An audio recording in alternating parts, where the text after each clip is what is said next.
Yeah. Go ahead. Go ahead. Look, I keep it loyal to the T. UBK play for keeps. Ain't shit sweet. Got soldiers on deck, and my youngin' did a sweep. This a whole nother way. Tell him get the fuck off the beach. I'm in the field with the cleats. He ain't one of us, he a breach. Nigga, come through all black gully jack, man. All them niggas gon' retreat. Come through all black gully jack, man. All them niggas gon' retreat. I'm in the field with the cleats. He ain't one of us, he a breach. Come through all black gully jack, man. All them niggas gon' retreat. Go ahead. This shit is too easy. I'm on gold, but they don't believe it. You know I'm winning with the team. Screaming Vinny, VJ. Need them devils screaming out bloody murder. I'm about to close the curtain. I'm on my grind, bitch, I'm working. Sorry, all them lies, it ain't working. Them niggas weak, they be churching. I'm a West nigga, that's for certain. If they cross the line, I'm gonna back up and I'm gonna hit his ass with his virus. When I come through 300 strong, 144 Leonidas. All my niggas, we eat. I'm in this bitch with the itis. Say, all y'all do the sweet. Tell y'all to do the sweet. The nigga made the wrong move, he make his ass out the league. He ain't one of us, hit the league. He ain't one of us, he a preach. Come through all black gully jack, man. All them niggas go retreat. Go ahead. I keep it loyal to the T. UBK play for keeps. Ain't shit sweet. Got soldiers on deck, and my youngin' did a sweep. This a whole nother wave. Tell him get the fuck off the beach. I'm in the field with the cleats. He ain't one of us, he a breach. Nigga, come through all black gully jack, man. All them niggas gon' retreat. Come through all black gully jack, man. All them niggas gon' retreat. I'm in the field with the cleats. He ain't one of us, he a breach. Come through all black gully jack, man. All them niggas gon' retreat. You see this look that's on my face, bitch, I'm for real with it. I hit the streets, put on my cleats, was in the field with it.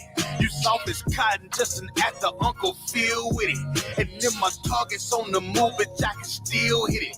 Hey, I speak true cause it's necessary. Gullah Jack revolutionary. Cold on them like January. Commander General is a visionary. Soul food, no sweets. Your preacher man, he's sweet. Matter of fact, he weak. It's wartime for peace. Think you hard, nigga, you ain't. Fuck with us, nigga, you can't. You smart cars, we tanks. We form up in ranks. We body bag this rap shit. All black, no bright shit. Real life, no cap, bitch. Fall on them, that's cap shit. But I keep it loyal to the T. UBK play for keeps. Ain't shit sweet. Got soldiers on deck, and my youngin' did a sweep. This a whole nother wave. Tell him get the fuck off the beach. I'm in the field with the cleats. He ain't one of us, he a breach. Nigga, come through all black gully jack, man. All them niggas gon' retreat. Come through all black gully jack, man. All them niggas gon' retreat. I'm in the field with the cleats. He ain't one of us, he a breach.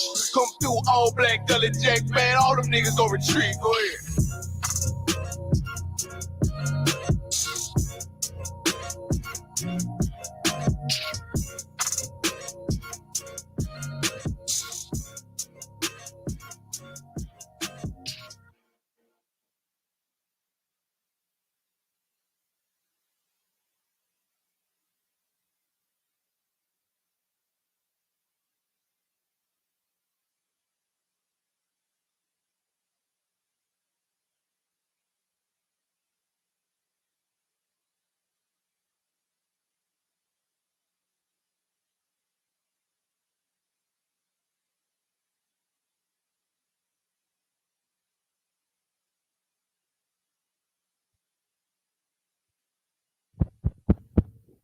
Test. Salakia. Bear with me just a second.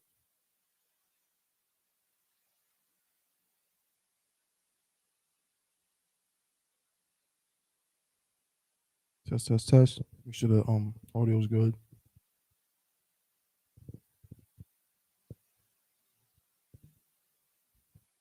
Okay, are we straight? No sign quite tight. Shalom.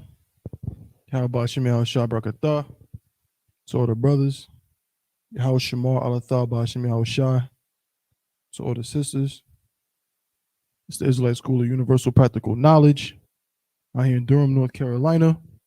Preaching officer 500,001 holding it down. All right. It's the Friday night Lashawan Qadash class, right? The language class.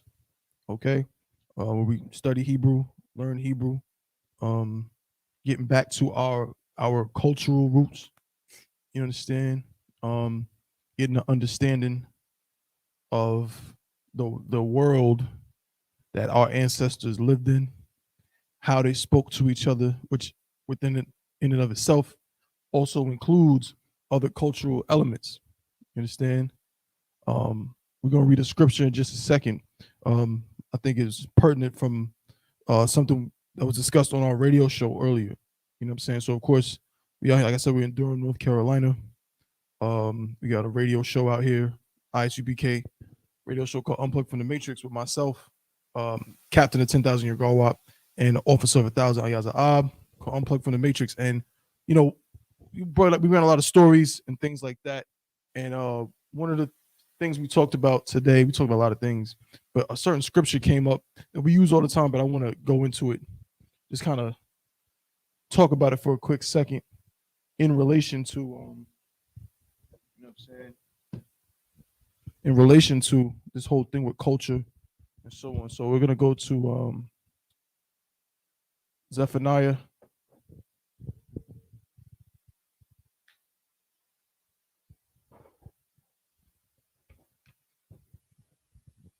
Zephaniah chapter 2 and verse 1.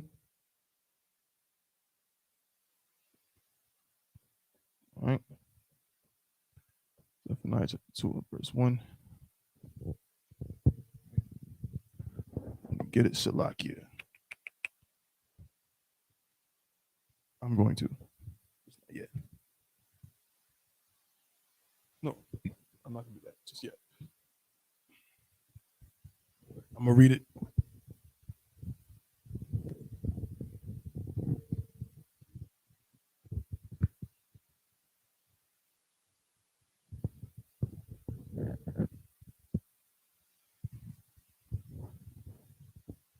The book of Zephaniah chapter 2 and verse 1.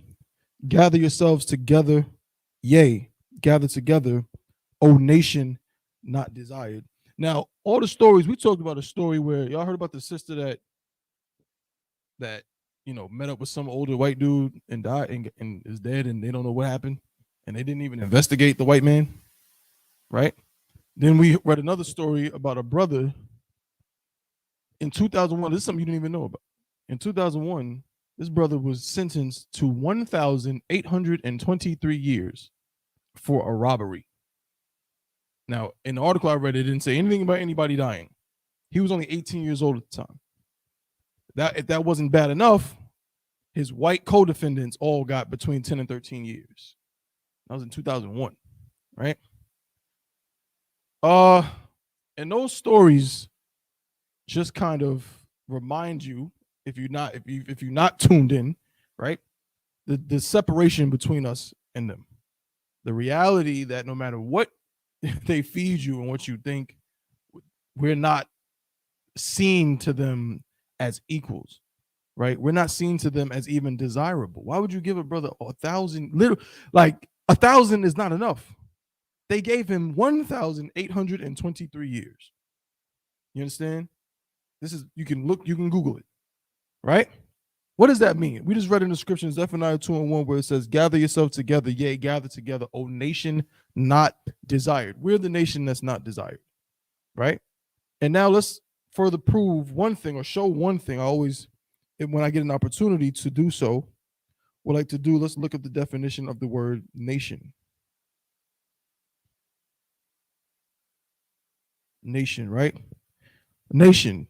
This is from the New Oxford American Dictionary. It says a large aggregate of people, right? United by common descent. What does that mean? What does it mean that these people are united by common descent?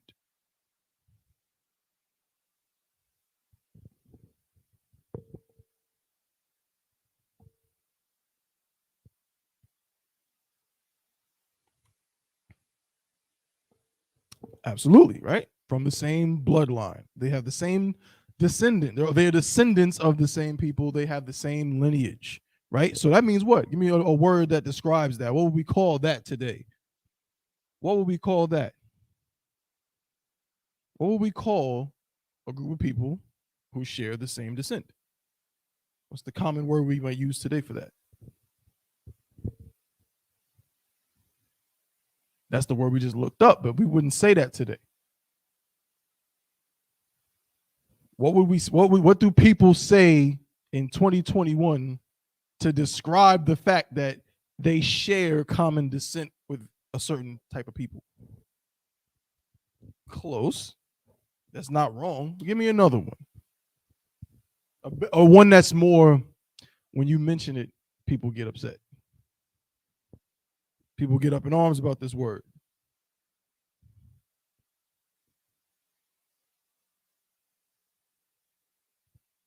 Okay, sure. You'll be mad when I give it to you. It's a hot button issue. You turn on your TV, they're talking about it. Everybody's talking about it, and it makes people angry, and it makes people upset, and oh my God, dude. What? Exactly. Most High in Christ. Race. That's common descent, right? Race means your race. So you are a member of this group of people, this family of people with common descent, right? Let's go further. We're describing the word nation now. We're looking at the definition of nation, right? History, right? So these people share the common bloodline or lineage and a common history. They have a shared history, right? I'm going to erase some of this, right? So we can get some of these concepts down. I'm going to leave that because we're going to use it. Did I take a picture of this last time? I don't remember.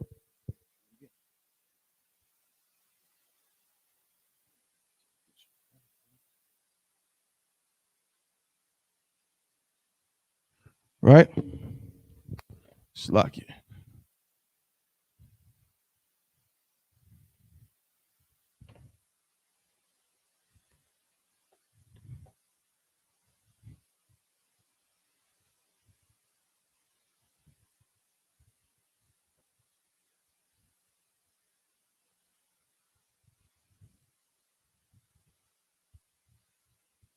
Okay.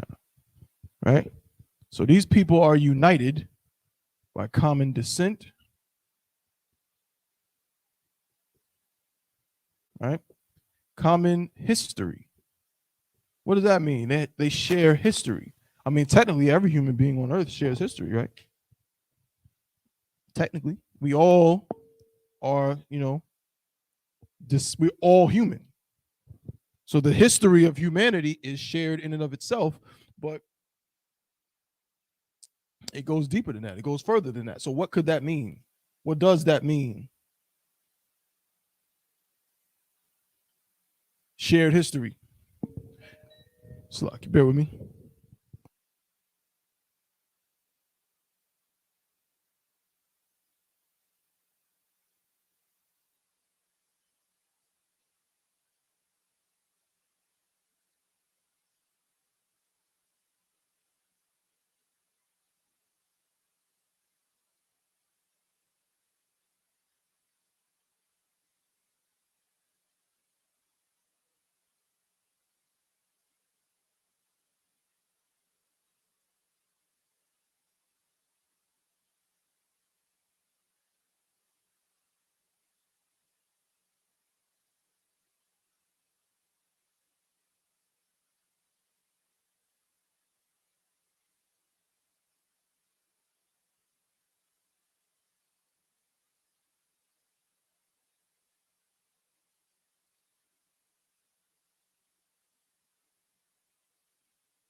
Zephaniah chapter 2, verse 1.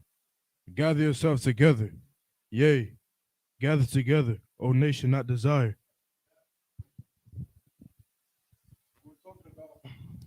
is the word nation, right? And we're breaking down the understanding of what nation means, what a nation is. So in the New Oxford American Dictionary, it tells you that a nation is a group of people, an aggregate of people who have a what common descent. We're just talking about what does common descent mean? What does that mean to have common descent? Anybody? Come on, that's exactly what it means, right? Common descent means you're all of the same race. You share a bloodline or lineage. What about common history? What does that mean? What does that mean? Good. That's good. That's basically what it means, right? It just means that you share a, how do I say it? Like you said, background, or better yet, the story of how you are what you are is shared, right? So many of us as so-called Blacks, Hispanics, Native Indians, what is our shared history? What do we all have in common here in America? Sis?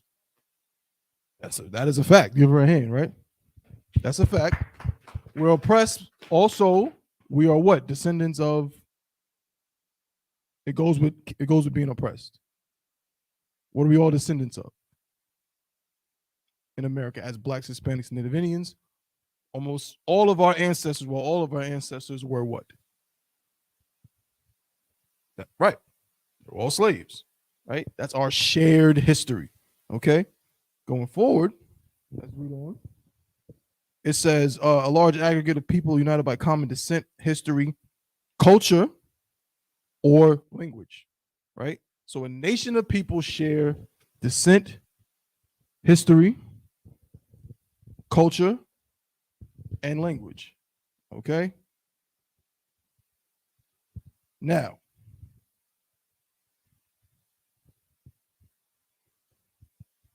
Zephaniah 2:1, read it from the top one more time. Zephaniah chapter 2, verse 1. Gather yourselves together. Yea, gather together, O nation not desired. Right, O nation not desired. We know that the nation not desired is who? Israelite. The Israelites, so-called Blacks, Hispanics, and Native Indians, right? Now, further speaking, it said, O nation not desired. So, that being said, these four things, so-called Blacks, Hispanics, Native Indians, how much of our history do we know? Generally speaking, little to none. So we don't seem to have that. What about a culture? Do we have a culture of our own? No. We think our culture is what? Getting high. You know what I'm saying? Rap music. No more rap music is good, but we don't have. You ask an Edomite, a so-called white man, about his culture, right? He'll tell you about his culture going back to the Gauls, going back to France in the 1100s or 1200s. His great-great-great-grandfather was King Ferdinand of some nonsense, right? So there's another one. What about a language? Do we have that? Nah. And even descent, right? We all call ourselves Black people, but do we know that we're from the 12 tribes of Israel? No. What do we call ourselves? African American, right? Or we call ourselves Hispanic, or we call ourselves Indian or Navajo or what have you. So with all of that out the window, which further proves that Zephaniah 2:1 can't be talking about anybody else, because everyone else knows who they descend from.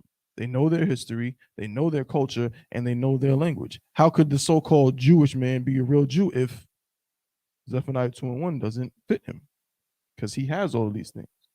It says, read it from the top one more time. Zephaniah chapter 2, verse 1. Gather yourselves together. Yea, gather together, O nation not desired. Right. Does anybody have to tell a Jewish man to gather with other Jewish people? No. What about a Chinese man or a woman? Wow. Good. Wow. Right. No. No one has to tell them to gather together. What do Black people do as soon as they get money? Leave. They leave. They want to get away from other Black people. Hispanics want to get away from other Hispanics. Native Indians want to get off the reservation and away from other Native Indians. But white people don't want to not be around white people when they get money, right? Same thing with all the other nations. They know this, and they don't have to be told to gather together. So there's no way that they could be those people, all right? So we have to gather ourselves together with the nation that's not desired, And in order to do that, part of it is we have to get back to knowing where we come from, knowing who we descend from, knowing our history, knowing our culture, and knowing our language. All right. Now, all right. So let's see. Who knows how to write Hebrew?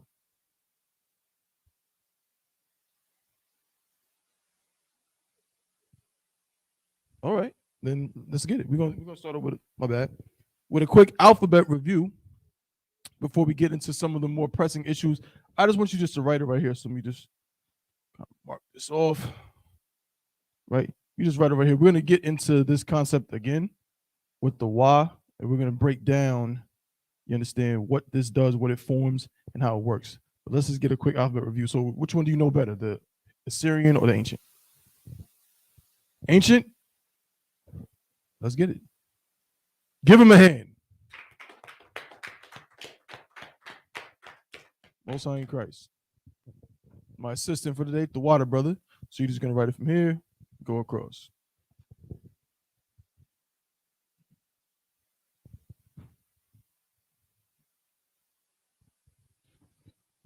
Uh-oh. Wait a minute now.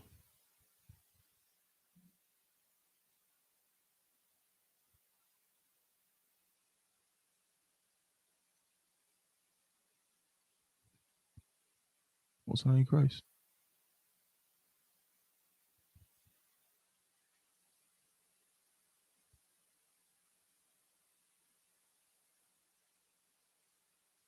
At least he's writing on the board and not on the wall.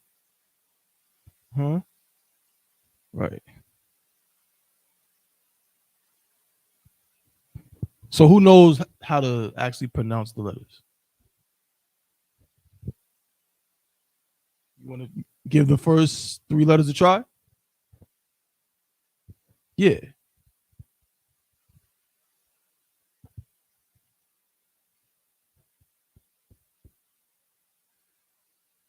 Whoa, wait a minute. Oh, slow down. That's correct. But nice and loud so everybody can hear. Just give me just the letters that's up there. You seem to know them very well. Just give me the letters that's up there already. And everyone's going to go, by the way, right? Good. So you go first. Give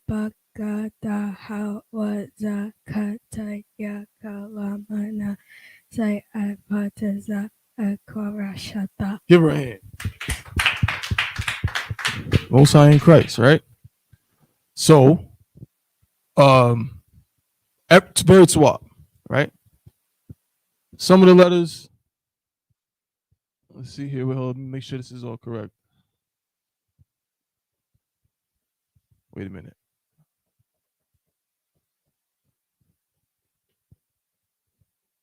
You couldn't have written it any smaller if you tried.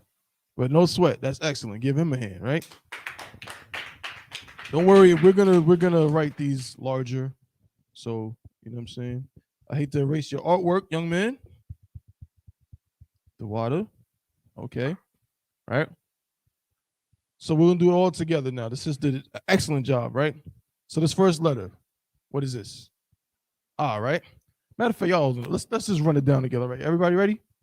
Ready? 1, 2, 3. Ah, ba, ga, da, ha, wa, za, ha, ta. Stop. This letter, what is this? What? That's it, right? So remember, each of these letters has its own sound. None of them sound the same. So this, I'll write it larger. This letter, the ka, is not the same thing as, backwards. It's not the same thing as the ka. Okay?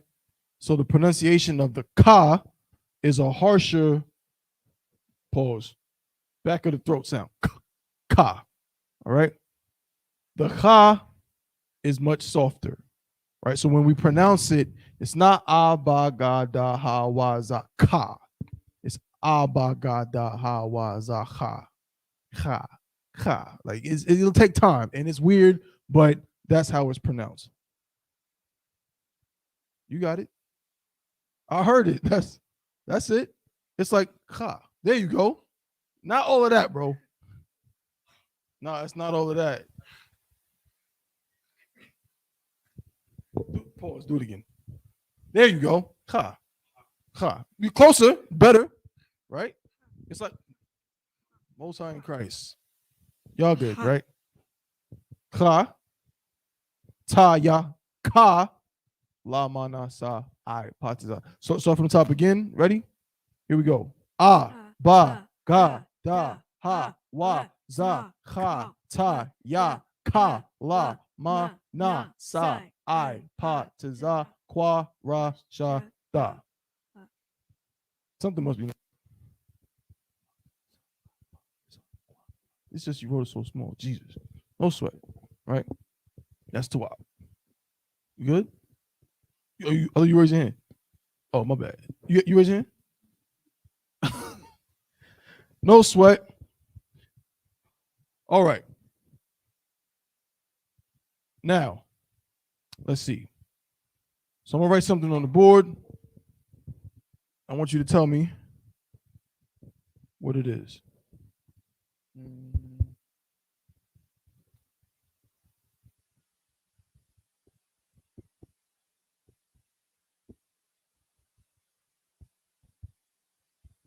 And what it means, what it translates to.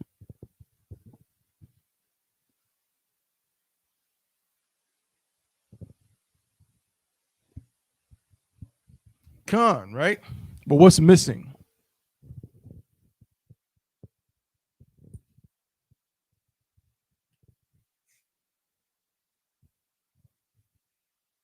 The connectors, right? Right. So who wants to give a shot at the connectors? Who knows how to do the connectors? No, please, go ahead, do your thing, man. Do your thing.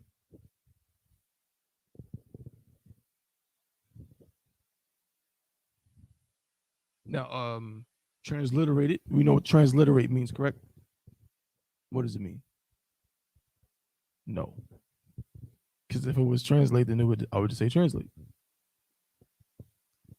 I want you to transliterate it and translate it.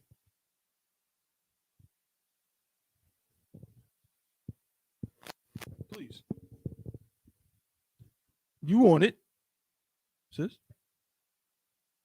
Give her a hand. That is what transliterate means. Transliterate.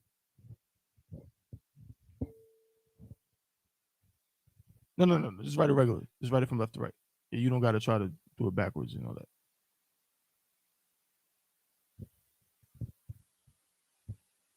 Tawab. Excellent.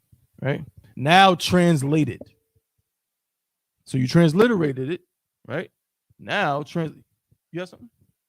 Oh, slut. Exactly.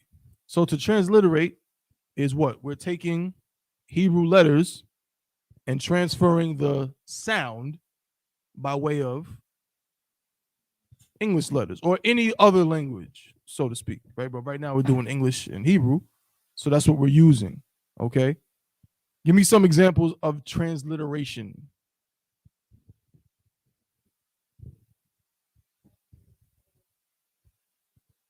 Okay. Right, okay, so like in Japanese, like, okay, what's the Japanese word, a common Japanese word?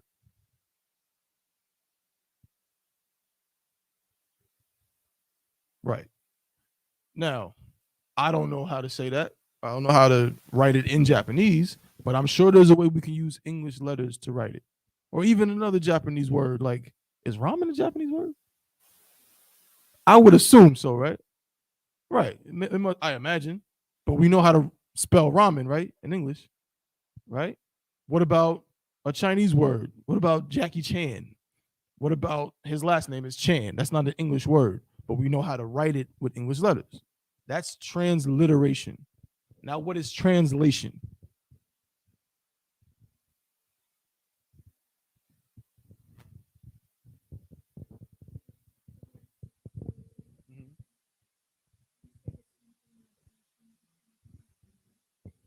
Right, basically. So if transliteration is the transference of the pronunciation, right? So to pronounce this, we write this. So now anybody who can read English can pronounce this Hebrew word by reading Tawab. But to translate it, what are we doing? We're not just writing about the sound of it, we're transferring the meaning. Okay? So that's the difference between to transliterate and to translate. We got it? We good? All right. So now, what about the Assyrian? You go with the Assyrian? You can read it, but you can't write it. All right, no sweat, no problem. That's cool. That's totally fine.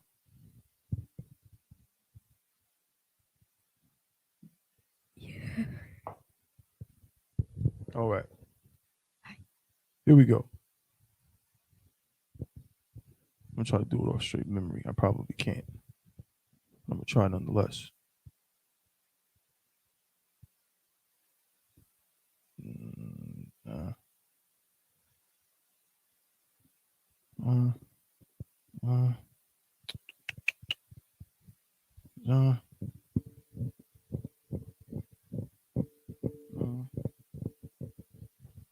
Had to cheat, my bad.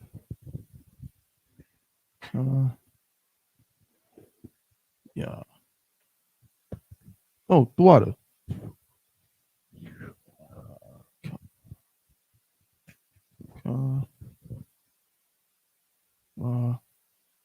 My bad.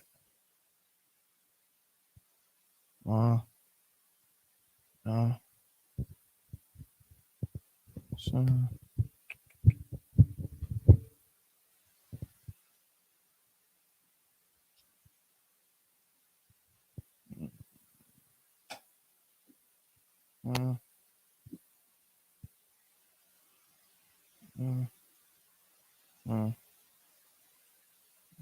My bad.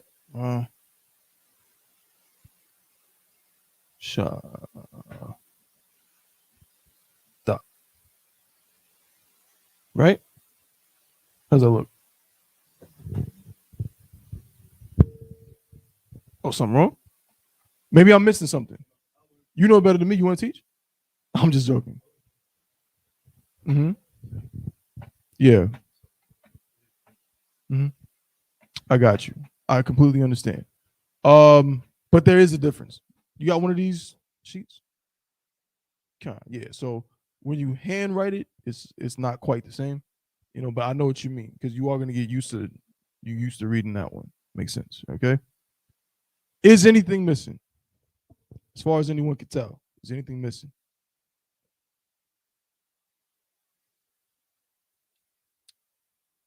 Please. Right. How many of those are there? There's 5 of them. And I'm sure you know them, right? Right, yeah. I'm sure you could easily just point out which ones they are and just write them. You want to give it a... No sweat, no sweat. So what's the first one?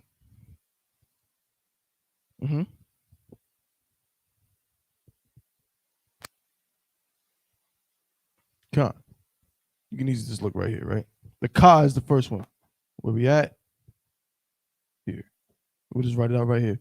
So imagine that there's like you write on a sheet of paper, you got a line. If this regular ka was to be written on that sheet of paper, you would write it like this, right?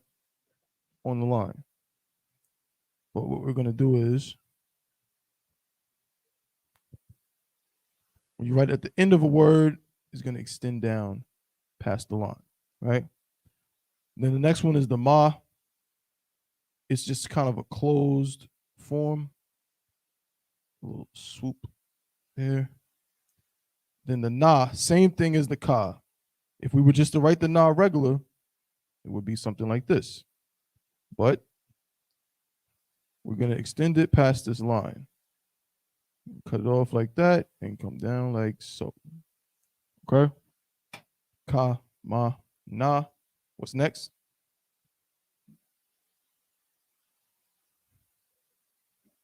The pa, right? Regular pa. This one is going to do the same thing, but then extend down, and one more comma, right?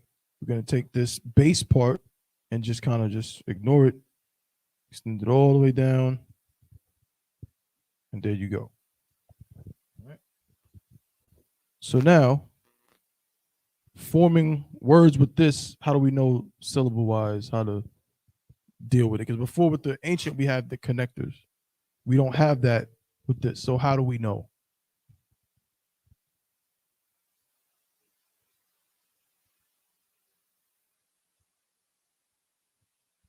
When you're reading it, right? You read for the Sabbath service and for feast. When you're reading it, if I write I'll come back to this. It's no sweat.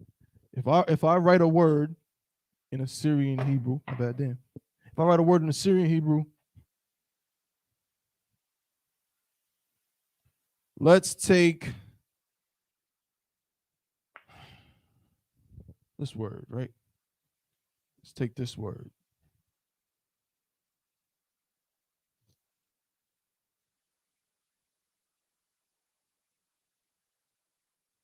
Right? Anybody know what that word is?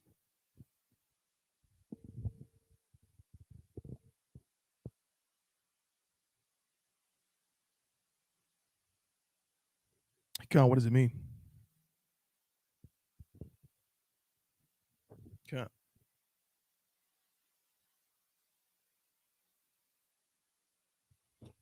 I see why you say that.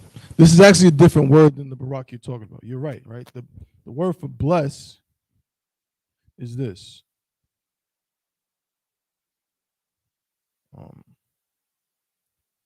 Barak. See, that's the ka at the end, right? This Barak means bless. This Barak, so we transliterate it, right? This is Barak. This one is more like Barak. The qua at the end, Barak, right? This means bless. This means lightning. Of course, there's a brother, you know what I'm saying, my guy, Barak, out in DC, who has his name, right? It means lightning. Now, how do we know that this is not Barakah, and how do we know that this is not Barakwa? How do we know?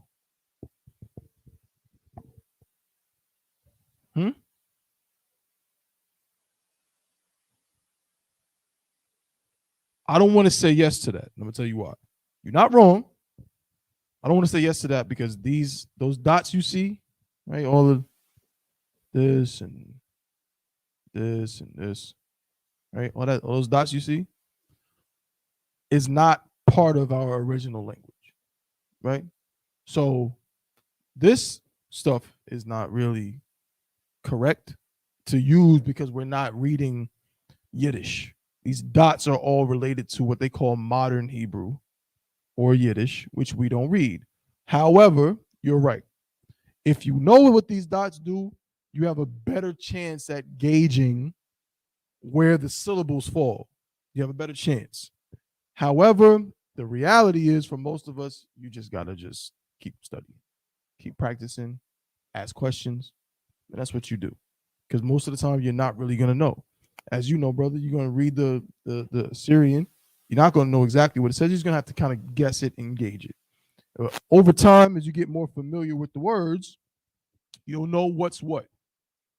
You'll know what's what, and you'll be so familiar with it that you'll know what it's saying for the most part. Again, like I said, you got to ask questions and things like that, and go from there. So, Shalaki. So now, let's read this again from the top. Y'all ready? You're not ready. You just reading the same alphabet you already read before. Y'all ready? Here we go. I'm gonna point. Y'all say, ready? Let's go.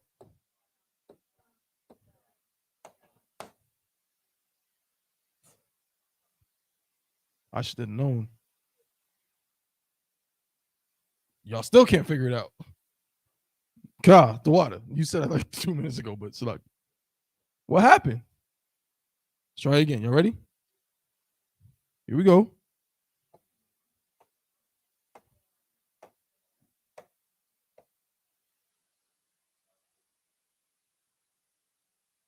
See, don't be mad at him, though. Don't be mad at him. See, so y'all only know it if y'all go in order. No sweat. Let's go in order first. All the way through. I'm not going to play with y'all. Pause. Y'all ready? Let's go.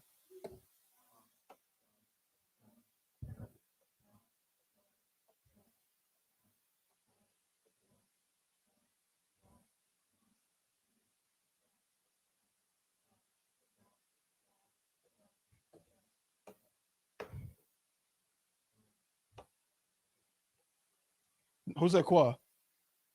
I should have known. Back from the bottom. Pause. Go ahead.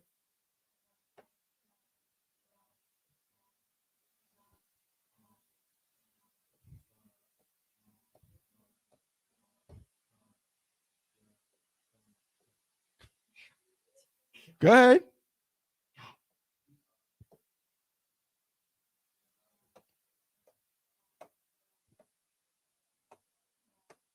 Most High in Christ, get yourselves in here. Well done. Well done. All right.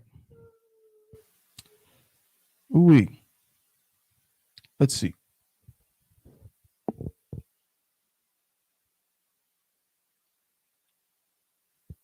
Before we move on, is there any questions? Oh, excuse me, are there any questions? Of any kind? Related to Hebrew? Is there anything anyone doesn't quite understand about the Hebrew, need some help with? Y'all good? Most High in Christ. All right. So then y'all should easily understand this, right? Lashawan Qadash means holy tongue. Right? We discussed this last week. We're going to go over it again. Lashawan does not mean tongue. Okay? The word for tongue is Lashon. Lashawan utilizes a grammatical mechanism in Hebrew that changes a word into a verb, so to speak. What is a verb? An action word. You're doing something. So where Lashon just means tongue, literally, as in your mouth, tongue, pause. Lashawan is representing the action that your tongue is utilized for in the context. So it goes from just meaning tongue to essentially meaning holy speech. Okay? So tongue is what? Who used the word tongue to describe speaking? We read it in the Bible, right? Someone spoke in tongues. Someone spoke many tongues. It means what? Languages, right? What is that form called? Or because no one would say that now. We would just say languages, right? So when we read in the Bible is written in what? I'm talking about the English now. It's written in English, but it's written in a certain form of English. An older form of English. The question is, what is that form of English? What would we call that? The Bible's written in what? Thous and thus and things like that. Is that how we talk now? No. What do you call that?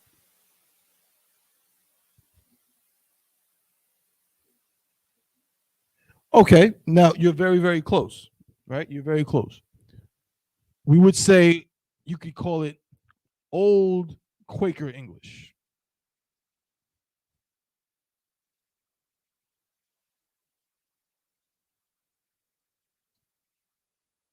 It's called that, of course, because Quakers were essentially a religious group, okay, that came from England,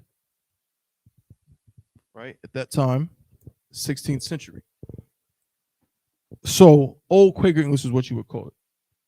Why wouldn't you call it Old English? Why is it not Old English? Does anybody know? No, this is what it is. This is what when you read the Bible and you read, thus saith the Lord. That's old Quaker English. But it's not old English. What? Old English is a thing. So that's why when the sister said it, I understand why you said that. But has anybody ever seen Old English?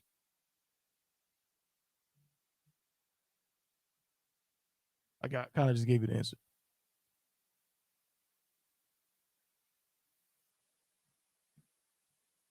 Huh? It's not that no one knows it. It's just a lot older. Old English. So old Quaker English, or you could say almost Shakespearean English, is like from around let's say like the 1500s, right? The 1500s up through like the 1700s. Old English, actual Old English. Look it up right now. Let's see. It's from way longer than that. So that's kind of the difference. Bear with me. Let's see. Old English. West Germanic language. Blasey, blasey, blase. It was brought to Great Britain by Anglo-Saxon settlers in the mid-5th century. The mid-5th century, which would be what? The 400s.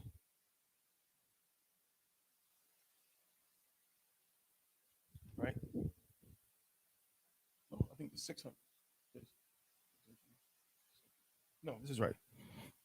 The 400s to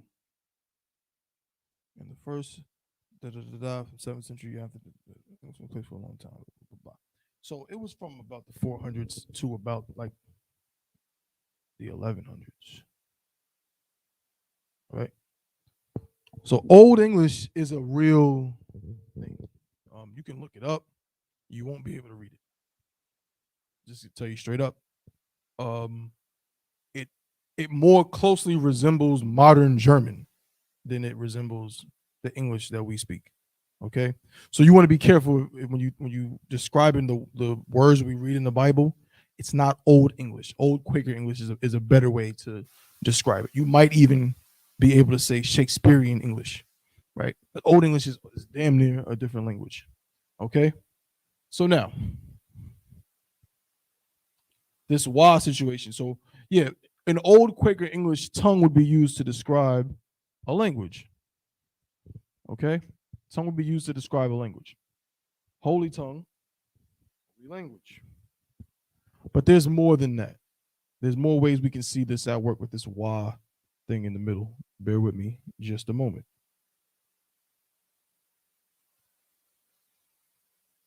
Because it actually does something that we're used to seeing in English.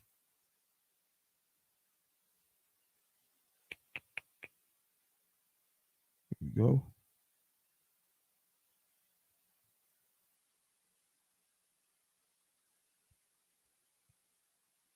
All right.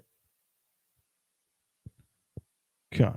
Matter of fact, we'll use a word that we just did before. So what'd you say Barak meant again? The one you knew. Bless, right?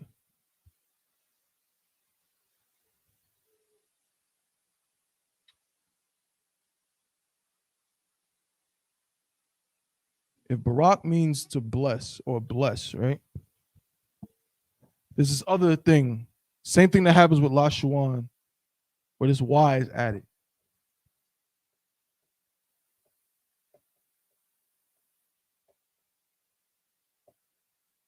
So this is bless. Can anybody guess what that is? Blessing, right?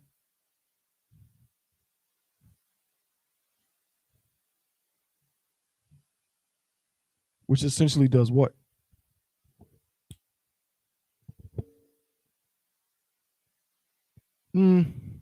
Close.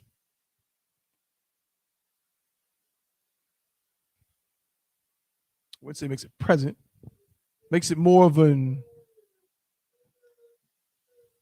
current action. Right? Now you good? A current action. right? It's a process, something you're doing currently. Does anybody know the names of all the generals? Really? I'm shocked. No one knows the name of all the generals.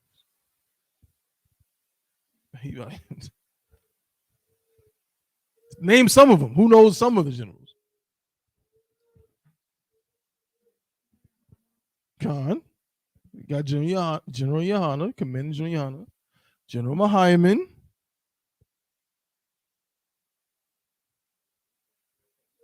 Okay. You heard General Q. General Hazayan. Katam Gabar. Let me help y'all out so that way next time y'all don't. So who this? Commander General Yohana. Who is this? General Mahayman. No one knows who this is. You said it. Wait a second. No one knows who this is. What? Gone. This is General Hazayan. You might hear someone say General Haz. This is General Hazayan. This goes to the question that we're asking right now, or we're talking about in the Hebrew. That's his first part of his name. Huh? No sweat. We're gonna come back to him because we're using it for Hebrew. We'll skip it for now. Katam Gabar, General Katam Gabar. Oh, my bad. No.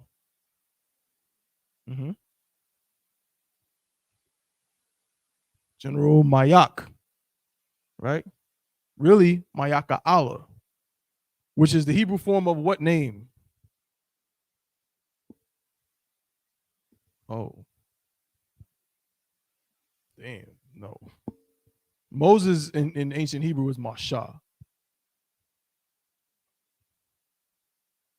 No. It's a common English name. Mayaka Allah. Michael, give her a hand. There you go. It's a common English name. Mayaka Allah, right? There's a famous, the archangel, right? Angel Michael. That's his real Hebrew name, Mayaka Allah, right? It's really Mayaka Allah Ka, but no sweat. So we got General Commander General Yohana, General Hyman, General Mayaka Allah, General Haz. We'll come back to this Adawan in a second. General Katam Gabar, General Q, which short for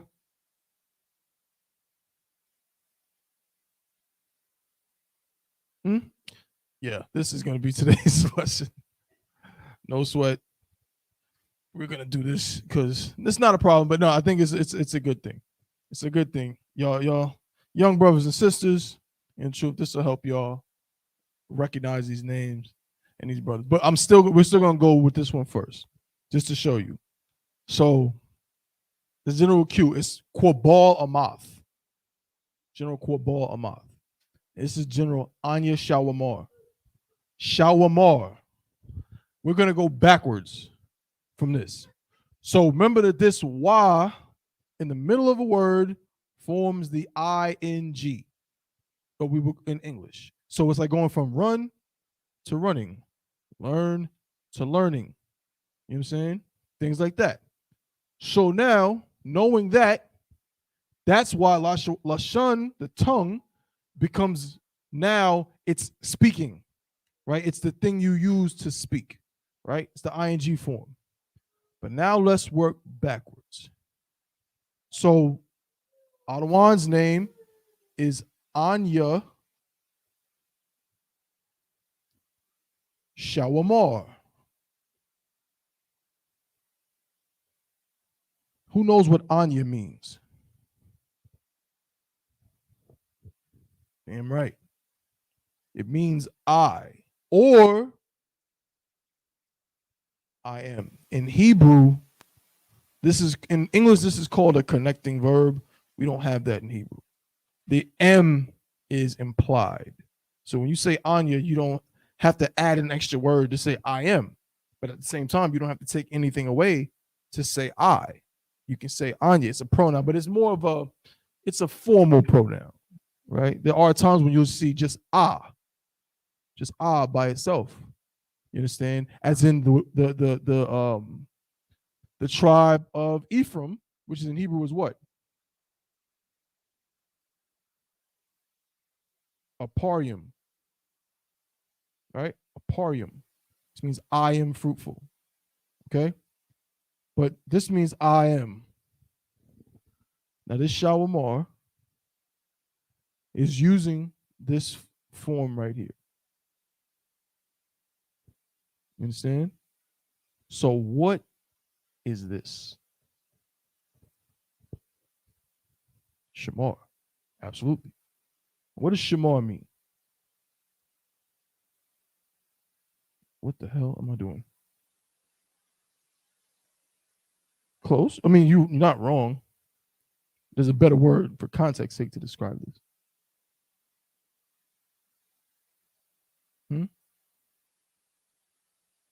Hosalaki.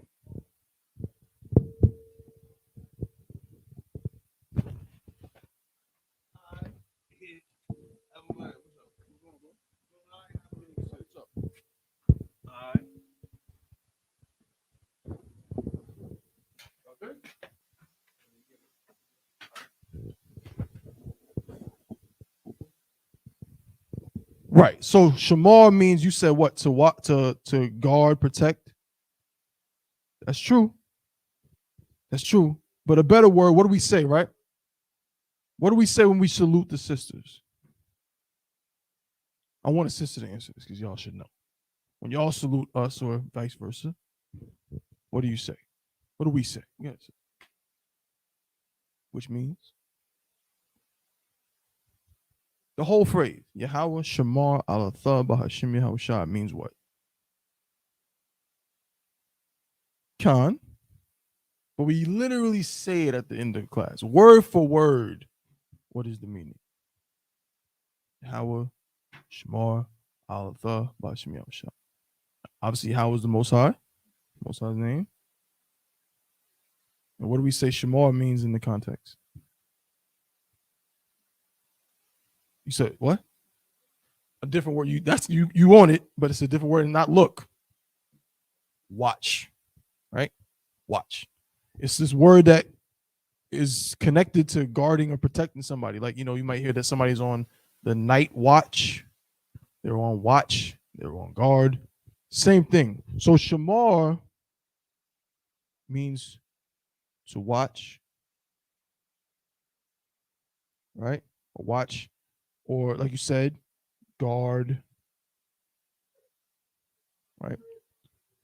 So when we say Yahweh Shamar, Allah Ta'ala Shah, the Most High, Shamar, watch, Al, over, Atha, you, Bashim Yahweh Shah, in the name of Christ. So Shamar means to watch. That's what we're going to focus on. To watch. So what does this mean? Sis? Damn right, give her a hand.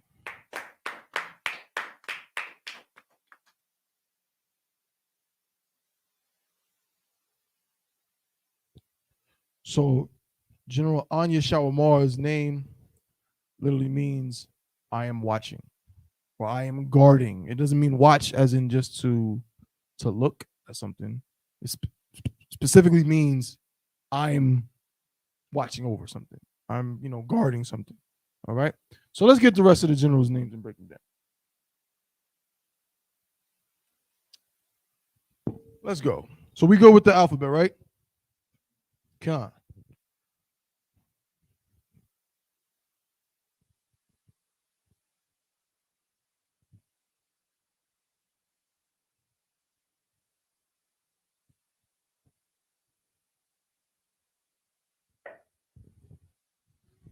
How many generals are there? 7.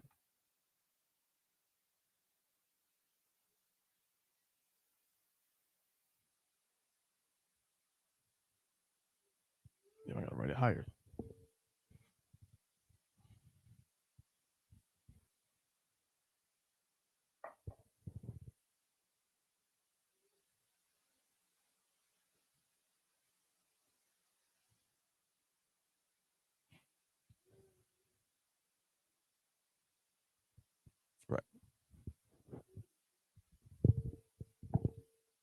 So let's start from the top. We good? Sure? Yeah. The highest ranking man in Israel on planet Earth is who? Commanding General Yahan. Most High in Christ. Y'all on it. Bear with me as I just retrieve my notes. Make sure I spell everybody's name correctly.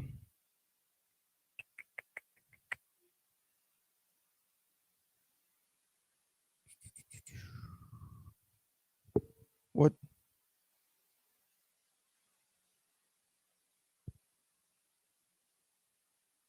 Here we go. Okay.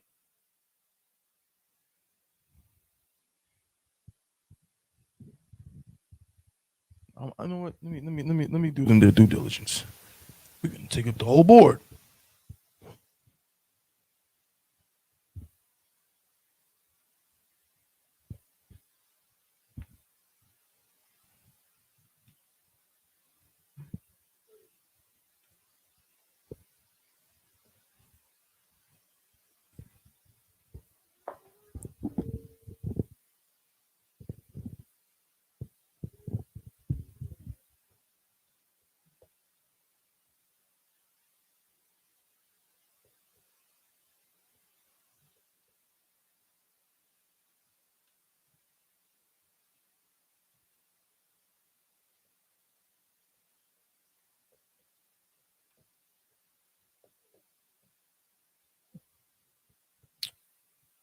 So number one, of course, is Commanding General Yahana.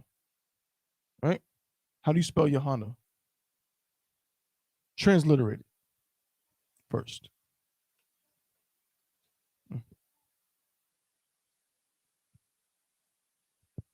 Correct.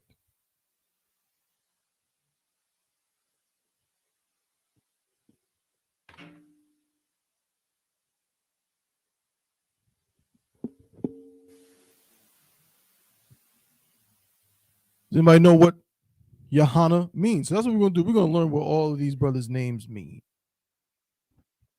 Okay? You might know what Yahana means. Right. Hard to imagine, right? Y'all heard what she said? Say it again. What does Yahana mean? Joy.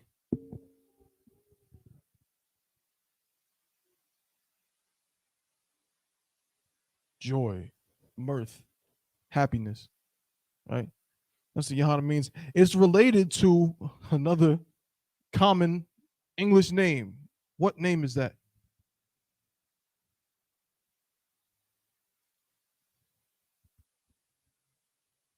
There's an English name. Nope. Salakia.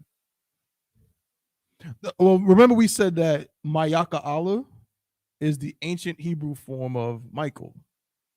There's a common English name that this Hebrew word is related to. Say what?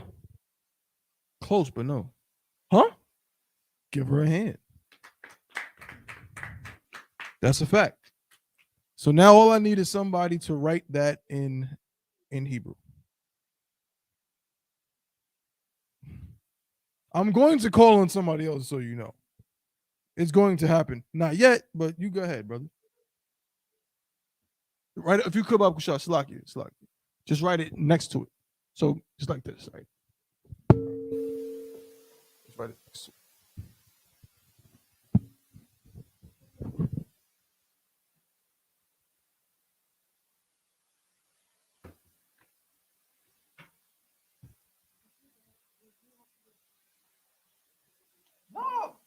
I don't want you to think that my class is, this is not prison. You go ahead. If you got to use it.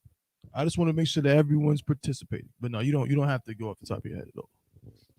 Let me see if that's correct.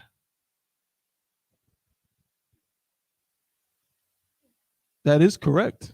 Give him a hand.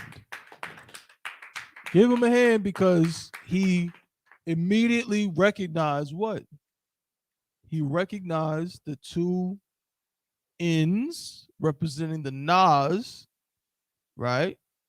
and he appropriately wrote it out. You know, I'm gonna just take what you wrote and just write it a little bit larger so everybody that's watching online can see. But no, but that's absolutely correct, right? It's Yah, and I'm gonna give you some connectors as well.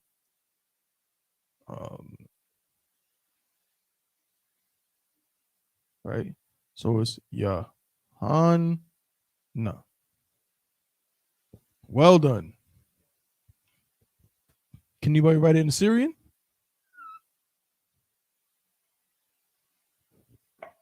I'll do it.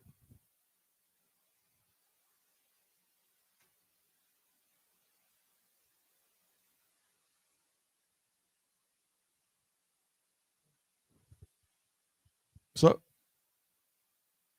my what? I already wrote it, bro. No, I'm gonna remember that for the next one. Remember that for the next one, right? And notice again, why did I not write those two nas the same way?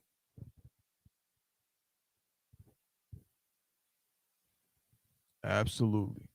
Keep that in mind. Remember that. Because when you read in the Assyrian, that's going to throw you off sometimes. You're going to see the end of a word, and it could very easily confuse you. Right, so keep that in mind. So who's next?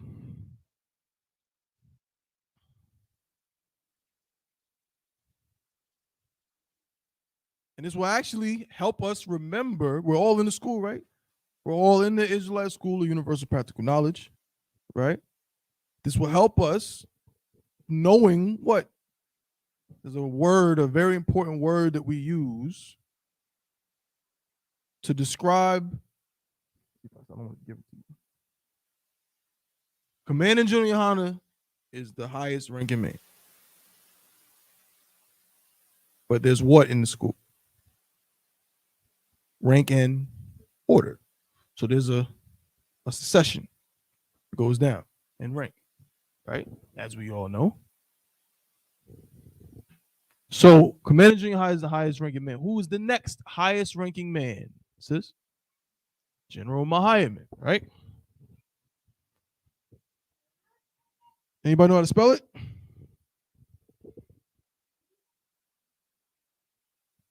And again, this will help us because what happens when a general walks in the room, what do we say? Well, we don't say it, but somebody says it. Right, but in Hebrew. Nope. How do you say the word general in Hebrew? It says Alawap. Right? We'll write it over here. So general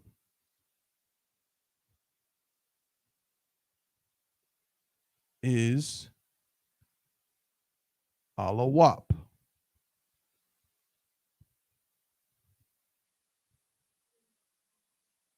Damn right, give her a hand, right? Alawap Punyab means what? Pretty much. For the Punya is like to face something, right? Or that something is present. Because at the end of the class, when we do the prayers, what do we say? Well, the brother that's reading the prayer says what? Wa Punya Kodum. And face east. So Punya, Dwada. Punya means to face something, or that something is present. So, like you said, since you're correct, basically means the general present. Alawat Punya, general present. So you stand up, you face the general, and we salute him, right? So this will help you because what? What's the protocol? Let's just say, right, the lowest, let's say Captain Nayathak is teaching. And any general walks in. Someone's going to say what? Alawat Punya, his general, so on and so forth. But what if Commanding General Yohana is in here teaching? Someone already said Alawat Punya when he walked in. He's up here teaching. And then all of a sudden, General Mahayaman walks in. I'm helping you, brother, so you don't ever make this mistake because it will be weird. So Commanding General Yohana is teaching. And General Mahayaman walks in. What do we say?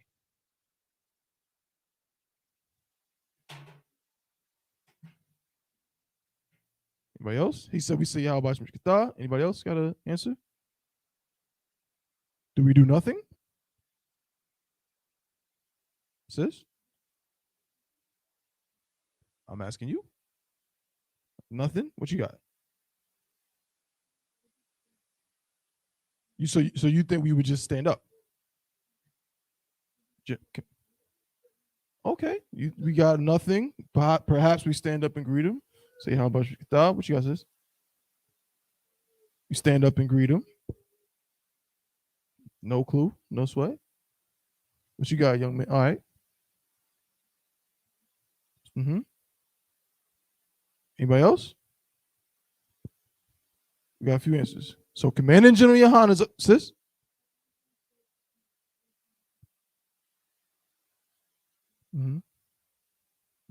Okay. Well, remember, Commanding General Yohanan is already up there. So that means that when he walked in, someone already said, Alawat Panya. We all stood up. We saluted me. How about you?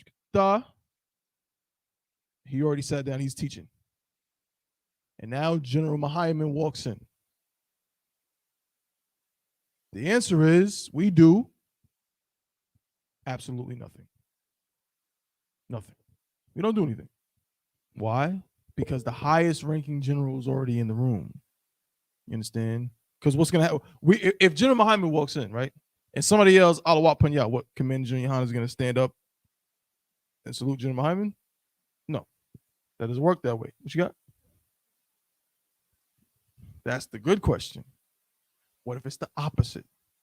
What if General Mahiman is teaching and Commander General Yohanan walks in? Then what happens? So what? You said we salute and greet him? Correct. Then if General Mahiman is right there and Commander General Yohanan walks in, somebody, whoever's the first brother who sees him, who's in the room, who's on Shamar, what have you, is going to say Alawat Panya, and all of us, including General Mahiman, are going to stand up and salute Commander General Yohanan. Right? Yeah.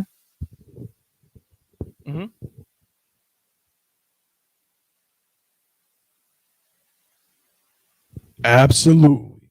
This is what this is going to help you know. Literally, if the lowest ranking general is teaching, and then the next highest man comes in, Alawat Panya, he sits down. Next highest general, Alawat Panya. We're going to do it 6 times.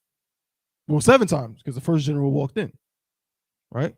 So 7 times we would say that if literally in succession from the lowest ranking general all the way up, they walked in. But if it was the opposite way, it wouldn't happen that way. Or if Commander General Yohanan is in Utah and General Mahiman is teaching this class and General Hazayan walks in, what do we do? Nothing.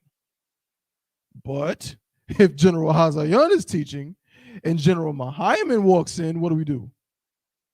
Alawat Panya. Exactly. Okay. So the next, good. What if they what? Then what are we gonna do? He asked if they all come in at the same time, what do we do?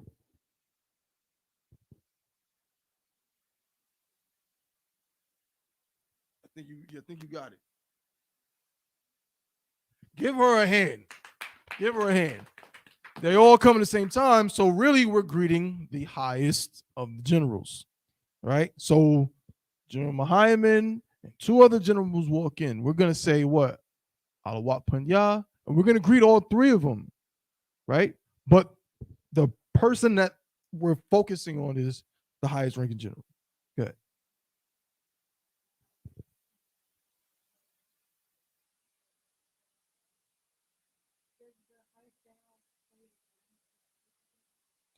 No.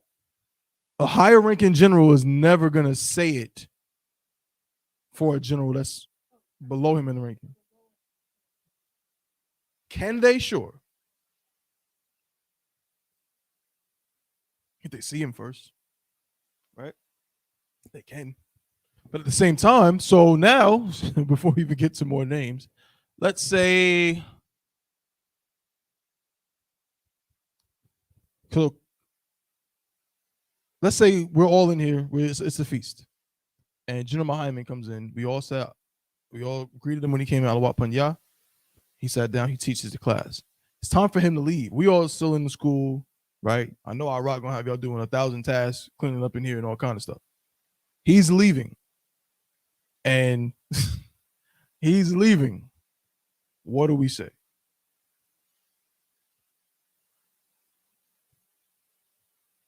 Yeah. When I say we're not literally all going to say it. Somebody, right, is going to, a brother, more than likely a higher ranking officer, is going to say, Alawat Panya. Before he walks out, he's going to stop right around that door. And we're going to say, Yabash. He's going to be like, he's going to head out. Now imagine this.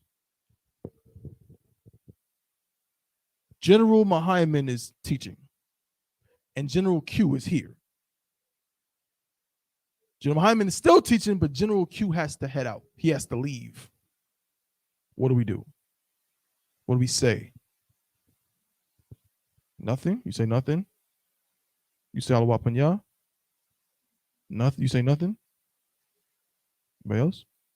Alawat Panya? Anybody else? We good? We say nothing. Because the highest ranking man is still in here. The highest ranking general is still in here. Again, think about it like this. When you say Alawat Panya, everybody in the room is supposed to stand up and salute him. If General Muhammad is up here, General Q leaves, General Muhammad is not going to stand. Now, he's not saying that he can't salute General Q, but there's a proper way to go about it. He's going to salute him personally. He's not going to stand up and salute him as a general because he's a higher ranking general than him. So if General Muhammad is still teaching, General Q leaves, we don't say anything. You can salute him yourself, like, I don't want to. You can do that, but you're not going to say Alawat Panya. Now flip it. General Q's teaching. General Muhammad is heading out. What do we do now? Now we say Alawat Panya. And General Q in the middle of teaching is going to do what with us? He's going to stand up and salute the general as he leaves. All right. So just try to keep that in mind. You know, that's how that works. So the next highest ranking general is General Muhammad.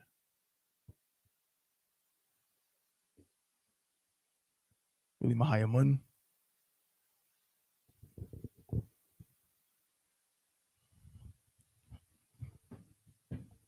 General Muhammad is very famous, as is Commander General Yohana, of course. All the generals, things.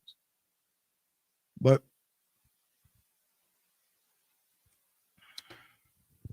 General Muhammad, what does his name mean?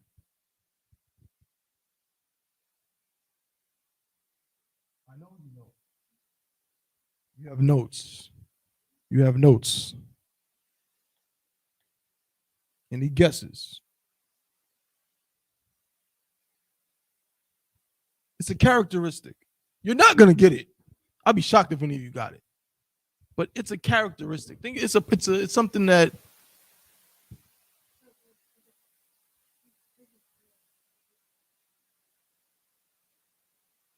every single general's name is a positive word. Every brother and sister in the school's name is a positive word.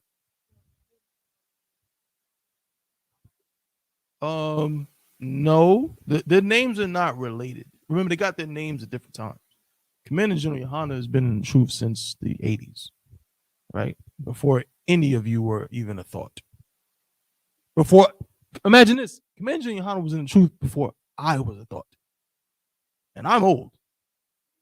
And I'm not calling Commander General Yohana old, but you get what I'm saying, right?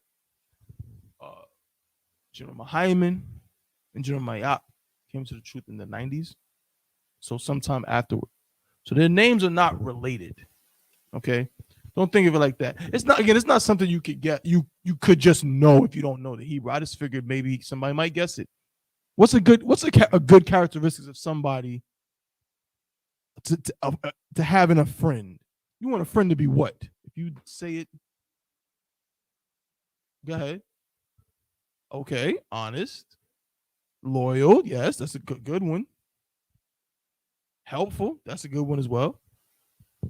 All of these words are related to it. But there is one word that is what General Muhammad's name means. that's similar to these. Go ahead. Close. Very close.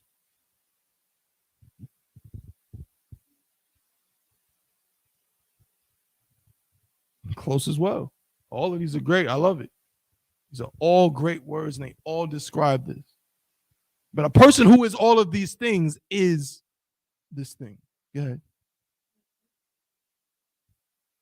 A T. What? What we say? Say it again? Give him a hand. General Muhammad's name means trustworthy.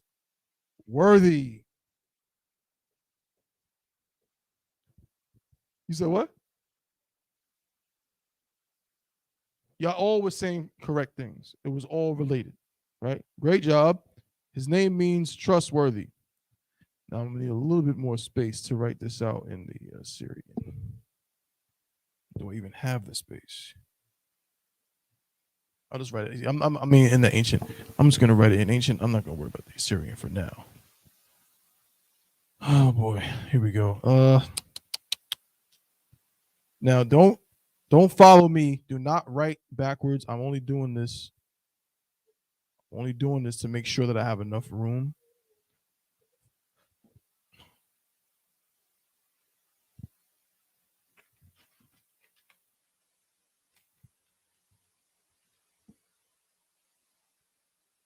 Right.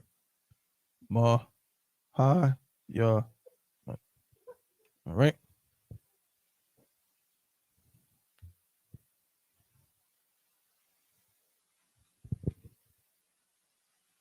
Who is the third highest ranking man in Israel?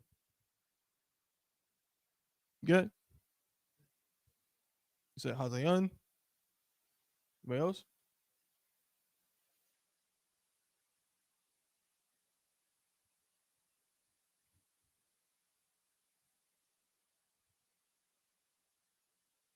It's not General Hazayan.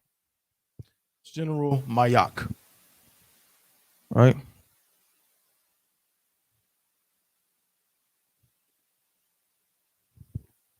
But as we said, his full name is Mayak Maya Ka'alaka.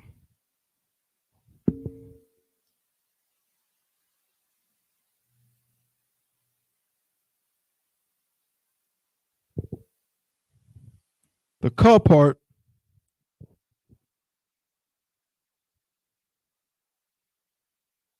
is an additive to describe a number, right? We're gonna look it up in the blue letter. Y'all got phones, right? I mean,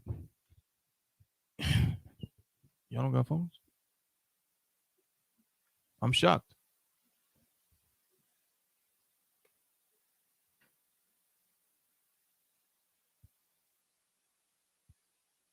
Y'all got phones, right? Nice. Y'all need it?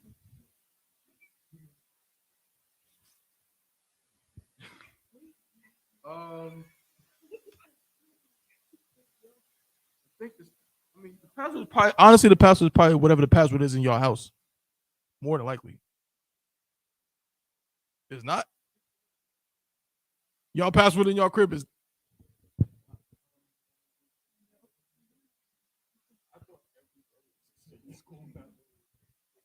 thought it was all kind of the one. Well, that's.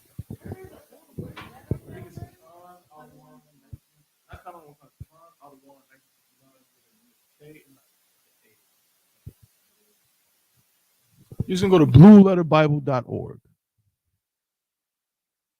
Blue Letter Bible. Khan out of one. It's like this. Oh, I don't want to confuse you.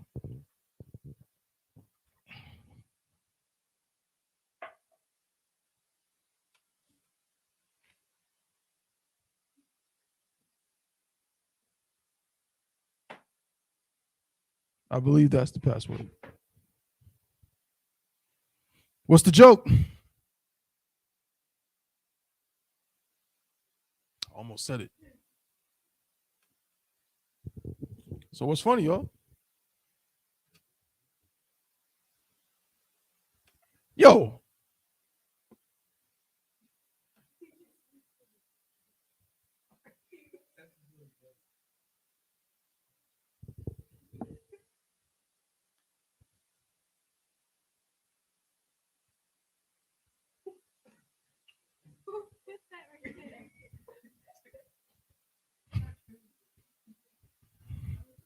Can y'all really make sure you please? Please make sure for real, please. For real.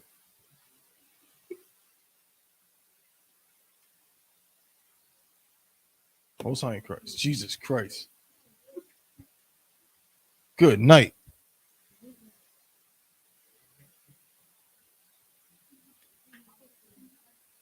All right. Settle down, class.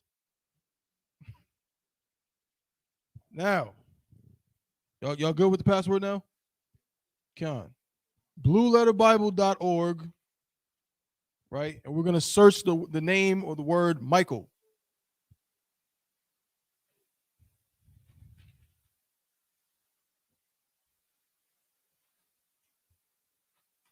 I never thought I would ever say settle down, class. Ever in my life.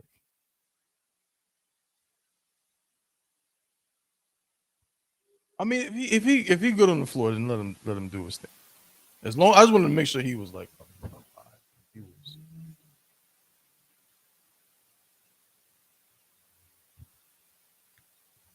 So go to Numbers chapter 13 and verse 13.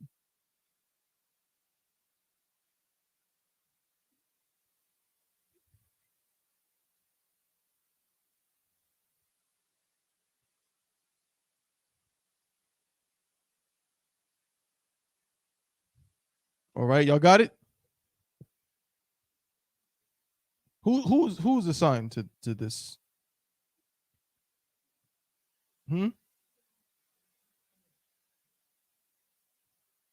I need somebody to be on. No, let him. He good. Just I need somebody to monitor him. You know what I'm saying? So that way we're not all focusing on him instead of focusing on the class. Somebody please take the helm. Thawada, brother. Thank you. Focus. Now, have y'all found Michael in blueletterbible.org? Most High in Christ. Now, scroll down to where it says, it should say something like show outline of biblical usage. Y'all see that? Okay, y'all don't see that yet. No sweat. After you type in Michael, you should see something that says Numbers 13 and 13. Right? That's what the Blue Letter Bible is essentially an online concordance. It's an online version of this. Numbers 13 and 13. So it's just an online version of this. Right? What is called a concordance. It's a dictionary, basically. And what's another word? A reference book that puts the Hebrew words into a number system, so they're easily identifiable in relation to their English words. So while you use Blue Letter Bible, I'm going to use this. Okay. So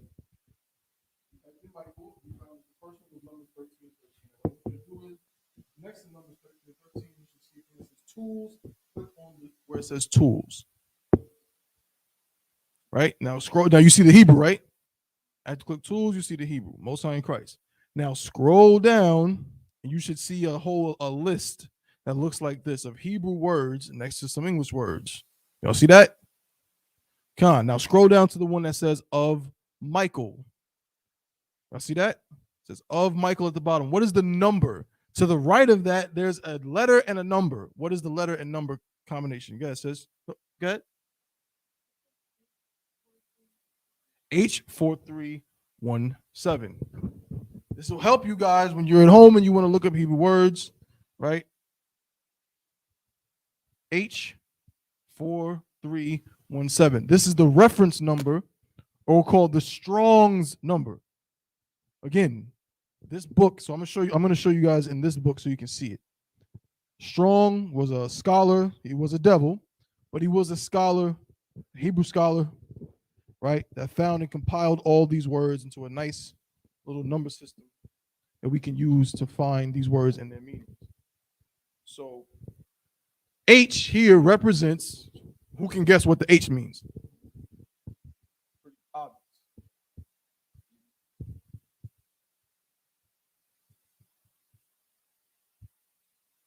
And this number represents in alphabetical order where this particular word lies. So going all the way from A down to Tha, starting at 1 all the way down within the thousands. It's listing every word in Hebrew alphabetical order. You understand? Shalaki. Right? So with that being said, we're going to go in here. Now we can do this two ways. If you already have the number, if we already had H4317, we could just go to that part in the concordance and look up H4317. We could do that. But for this sake, since you guys looked up Michael, I'm going to do the same thing.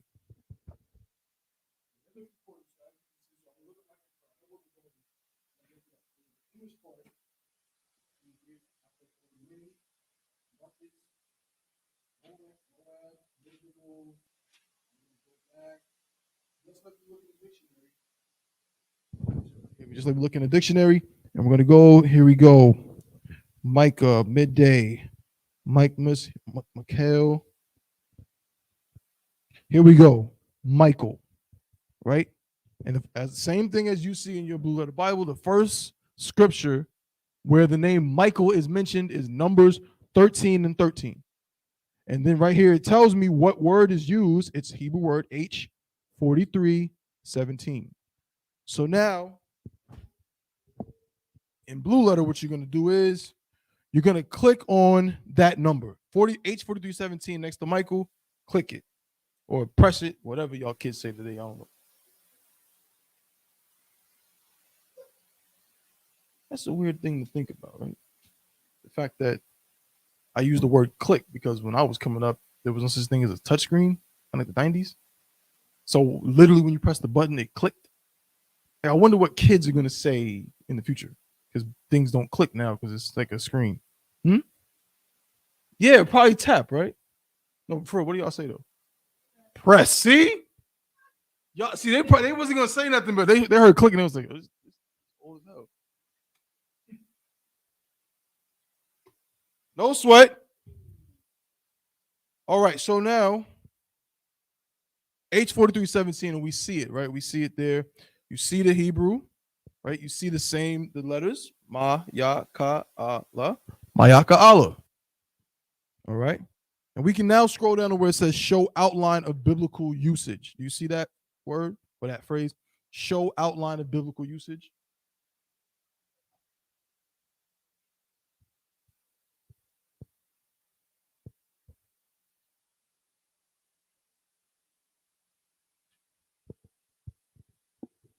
Found it? Thank Christ.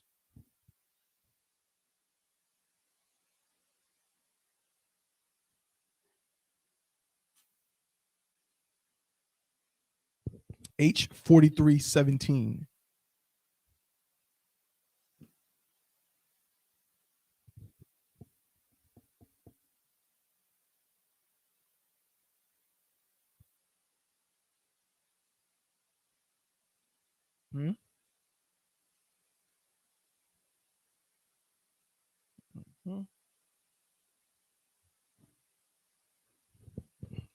Perfect.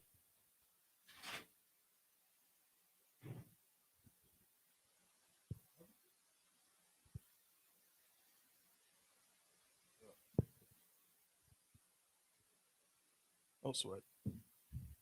All right, so y'all see it, right? What does it say at the top?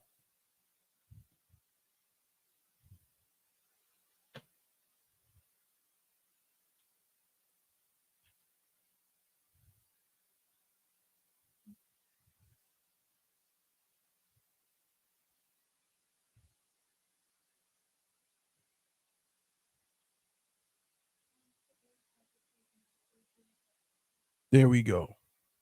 Mayaka Allah means who is like God, who is like the Most High.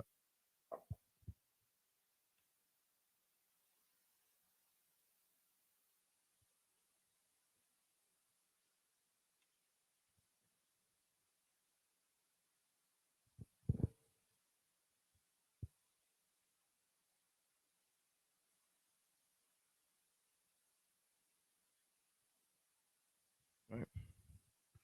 Who is like God?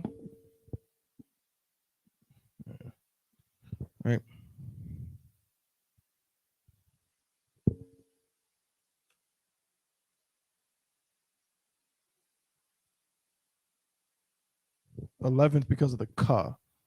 Alaka means like the 11th. Who is like God? The 11th. Okay.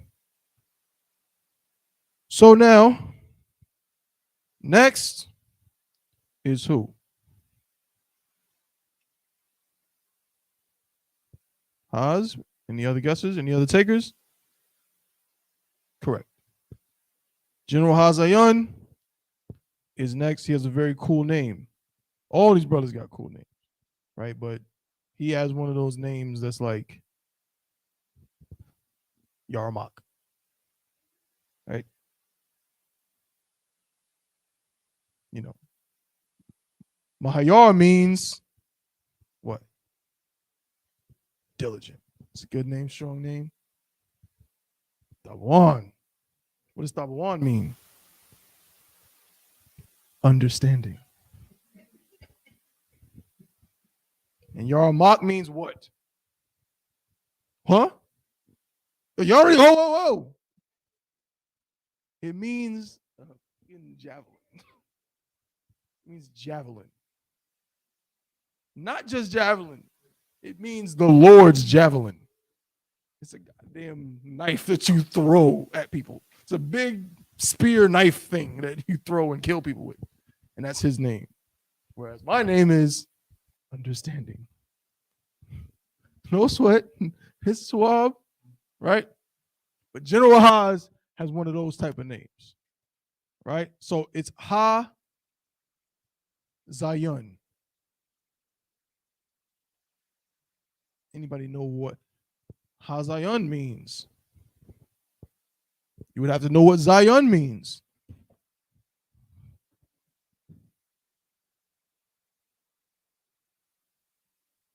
Give that brother a hand just for knowing stuff. Right. Ha at the beginning of a word means the. Right? It's a definite article. The definite article means the. So whenever you see, not whenever, because there are some words that just have a ha at the beginning. But if you see a root word and then you see ha at the beginning, it means the whatever. Like Aratizah means land or earth. So ha Aratizah means the land or the earth. Okay. By the way, what does Iraq mean? Most High in Christ. That's what's up. No, that's what's up. Y'all knew that so easily. Very good. So Zion, it means the something. What does Zion mean? What did I just teach you? Close. What did I just teach everybody how to do? To look it up. So okay, so in this case, it's hard to look up, right? Because this is ancient. So what you would do in this situation, what I would do in this situation, if I know the origin of the word, there's two ways you could do this. It's two ways. Remember that it's in alphabetical order. So you literally could just go through, right? So we can, I'll show you with this. It's a little bit harder on the website, but it's easier if you have a physical report. So, right? So we just look up where we at, right? Ba, ga, da, ha, wa, da. So now we're going to go into our concordance and we're going to find the za section. So right here we have this is early on 8755. That's too early. We got to go further. Here we go. H2088. Za. Right? So we in the 2000s. Now we got to look for what? Za. Excuse me. There you right. Za. Ya. Right? So we actually go back, right? So if we were to write this out here, we know, so we're doing Zion, right? So we know that it's going to be an ancient Za, Ya, and a Na for Zion. So we got the Za, and now we got to find a Ya. Let's see. Where we at? So we got Zabah.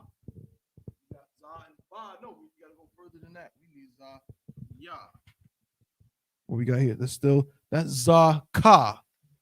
Ka is a little bit, so we go right behind it.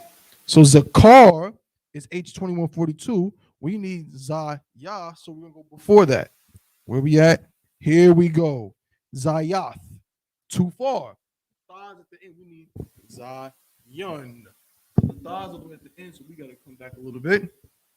Here we go. So that was Zayath was H2132. We got to go back a little bit. Here we go. Zayana. Zai. Ha, I got no Zayad Salaki. Wrong letter. Bear with me. Zayad.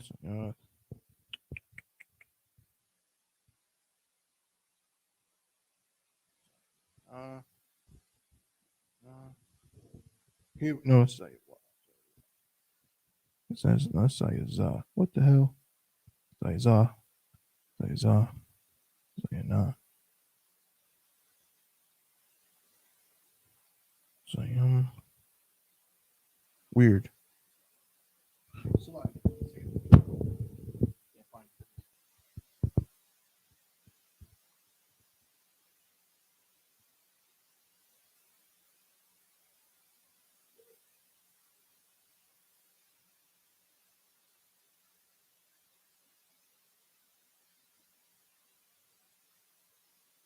Oh, that's what it is.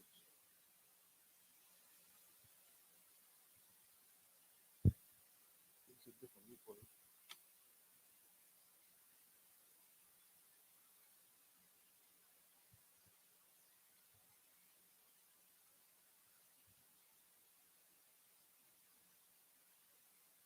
No sweat. I can't find the actual root word here. I'm gonna have to look it up. But for time's sake, Azayon means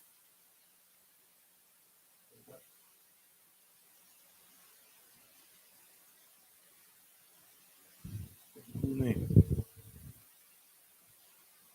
All right. The weapon. Who's the next highest ranking man?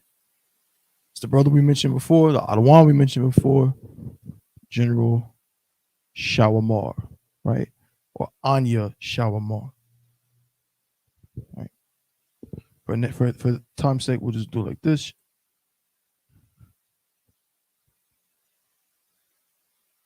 Shawamar means watcher or keeper.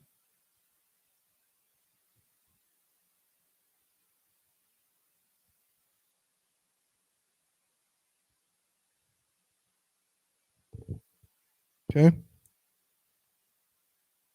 Then we got who's the sixth highest ranking man? Me, this is the coolest name just ever in life.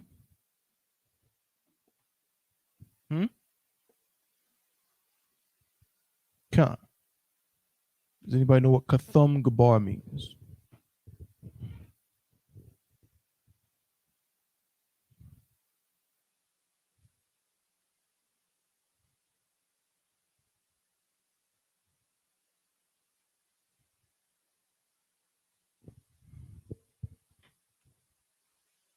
What does Gabar mean?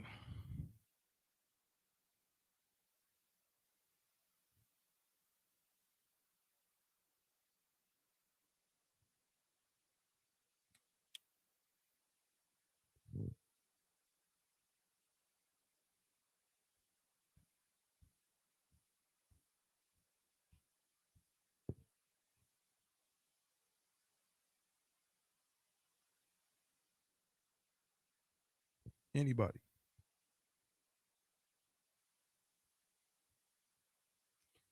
All right. This is if I can help you guess it. Gabar.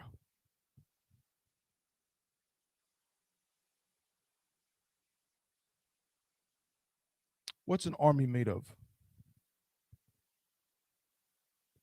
Close. Give me another word for soldier. Warrior. Gabar means warrior. So Kathum here is an adjective. It's just describing a certain kind of warrior. Nope. Strong is Kazakh. All of these are good, but this word is it's better than that. It's like really cool. Nope. Cold is Quar. I'll give you another hint. No. I'll give you another hint. It's a color. Nope. Nope.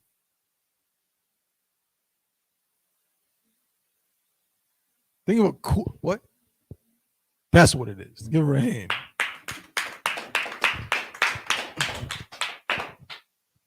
Golden Warrior.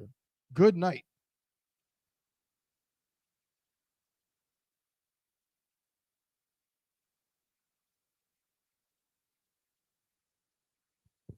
Golden Warrior. All right. Got one more. General Q, which is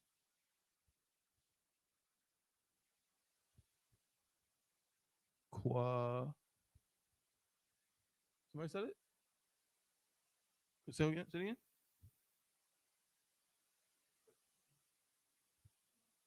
Quabath.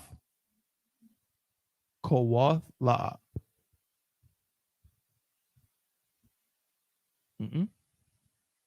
It's two words.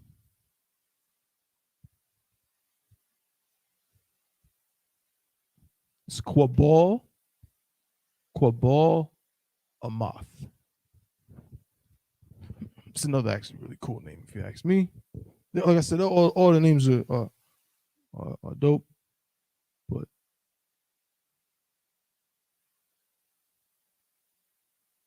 Quabal Amath.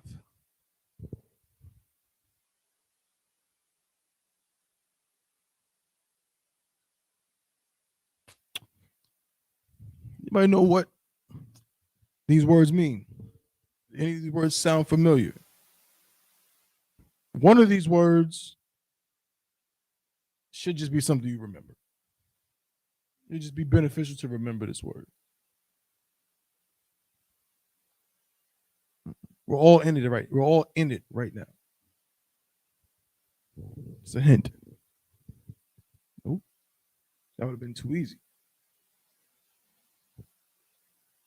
Every single person, give her a hand. I mean, damn. So Amath means truth. So every time you see somebody has a name, something Amath, such and such, that's that part. The Amath part is truth. So what does the Quabal part mean?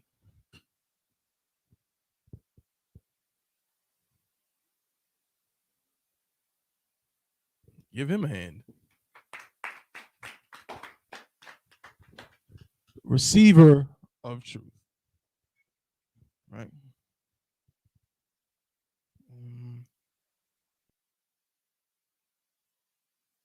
Receiver of truth. Of course, we got an officer out in Chicago. He's also over in Milwaukee. Name is Debar Amath. What does Debar mean?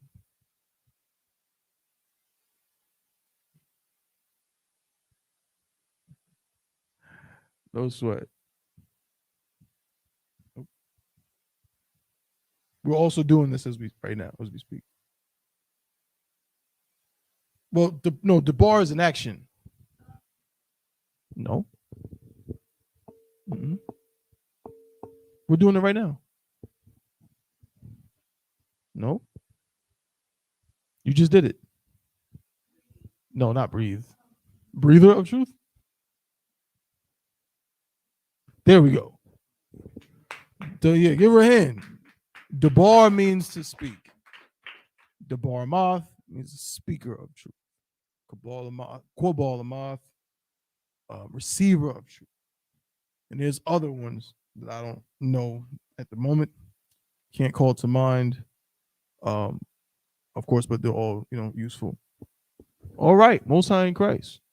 So now you know the names of all 7 generals. So next time when I ask this question, or if anybody asks this question, you brothers and sisters should know the answer. And also you should know, right, this ranking order. So again, in any situation where, when we have to salute the generals and so on, you know how it goes. All right. Very good. Most High in Christ. All right. Are there any questions?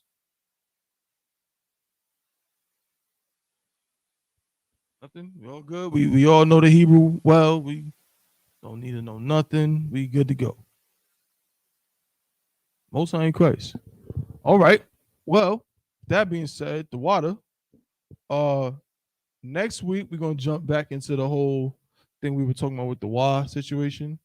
Right? That's what I wanted to get into for today, but I figured this is a little more, what I'm saying, kind of just a refresher for you young brothers and sisters. Good. Okay. Don't think of it. Okay. It doesn't simply make it a verb, because sometimes it's even used on words that are already verbs. Right? Let me see if I can explain it with a little bit of English grammar real quick. Just a second.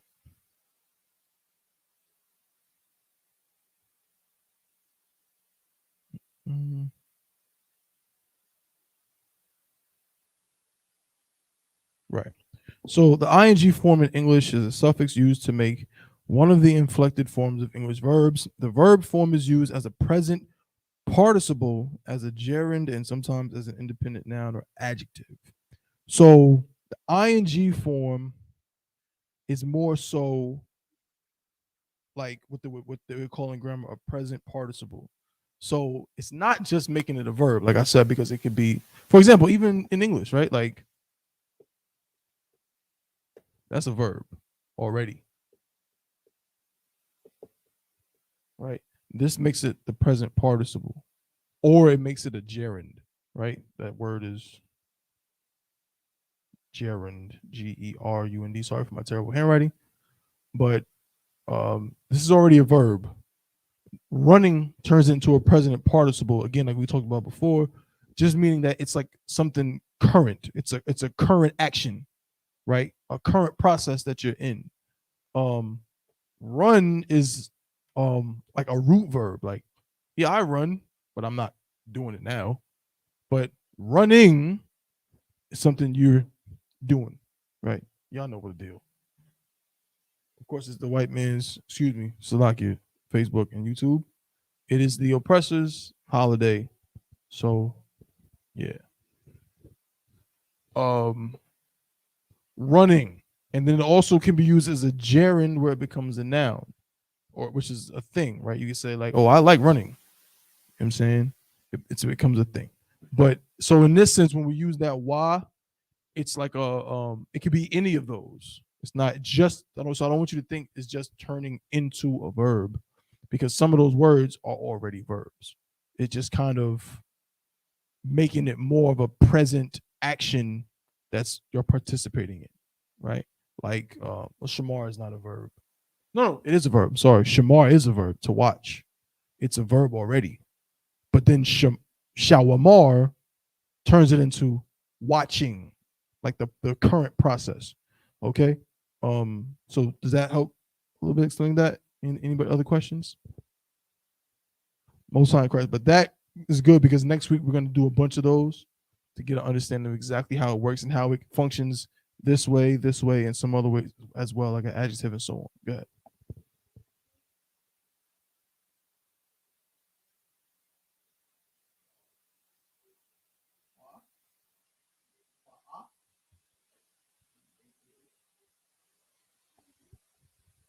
Possibly. I'm not too sure why. Mean? Yanazar means he is a prince. Right. He is, or better yet, he is crowned. He is crowned a prince. Nazar means crown. The Yah means he or he is. The same way it is in Yaramak. So Yaramak Lord's javelin actually translates as his javelin, but it's a reference to the Most High, right? His javelin. Yanazar is he is crowned. Okay, he is a prince. But going back to what you said, you asked about Ba'a. I'm not too sure, but why? Let me see.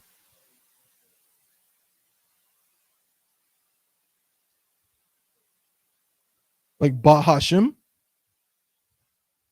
Right. Okay. So Ba'a. Let me see. Let me just check because I think I might have seen that recently. Bear with me.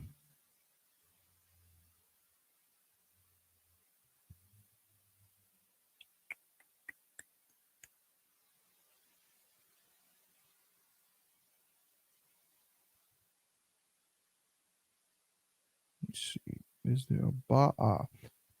Ba'a is a word. Pause, and Ba'a means to like come, like to travel. Like come here. Look what? Come is a word. Did you really want to know, or were you just trying to flex that you knew that Lacum means bread? Okay. No sweat. Any other questions?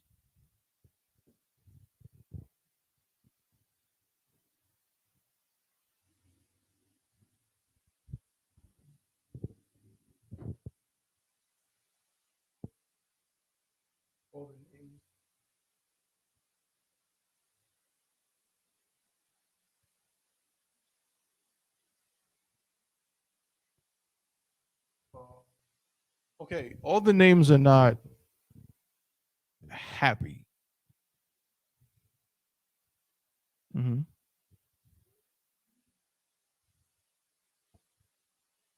Yeah, like it's not happy. It's just what it is. Right. Yeah, we're not gonna name a brother like garbage person or like terrible guy. Right. I mean, you're gonna right. It's positive for us, but trust me, an Edomite does not want to know that he has to fight the Golden Warrior, or you know what I'm saying, or the weapon. It ain't positive for them. It's positive for us. You know. So, but it's not always happy. If that's what you mean. Some names are just more, you know what I'm saying, stern, or they're just a thing. Like my name is not. It's just understanding. It's just a characteristic. So you know, it depends on the person. All right. Anything else? Please. Understanding, absolutely. My name is like, okay, so understanding in the context is like, I always tell people it's not understanding like compassionate, right? Not to say that I'm not compassionate, but it means like wisdom, like understanding in that sense. He has understanding. So yeah, it's definitely positive to have understanding. Mm-hmm. Matter of fact, one of my Adawanyim is named Thabawan, but he's a Gadite in California. He's an officer of 1,000.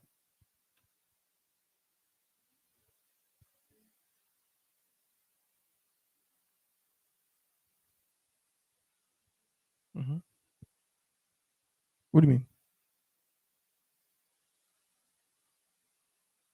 Like you mean like incorporate Hebrew words in your everyday speech? Add more like what? Like that's the whole point. Absolutely. But you want to come to class, you want to watch classes as well. You know what I'm saying? If you ever just want to watch Hebrew to learn more, all the brothers across America and the UK and everything, they got excellent Lashawan Qadash classes. You know what I'm saying? Probably way better than mine. But you could watch those and Hazahab in New York. You know what I'm saying? It's excellent. That's how I prepare for my class. You know what I'm saying? That brother's we obviously in communication all the time. So watch his class as well if you're not here, because he's probably teaching right now. But yeah, so yeah, you want to incorporate the Hebrew consistently and add to it. Mm-hmm. Anything else? Please. Who makes the names? Certain brothers are given the task to do that. Some of the high-ranking brothers have named many brothers. Most of us are um, have some knowledge of the Lashawan Qadash enough that we can name a brother.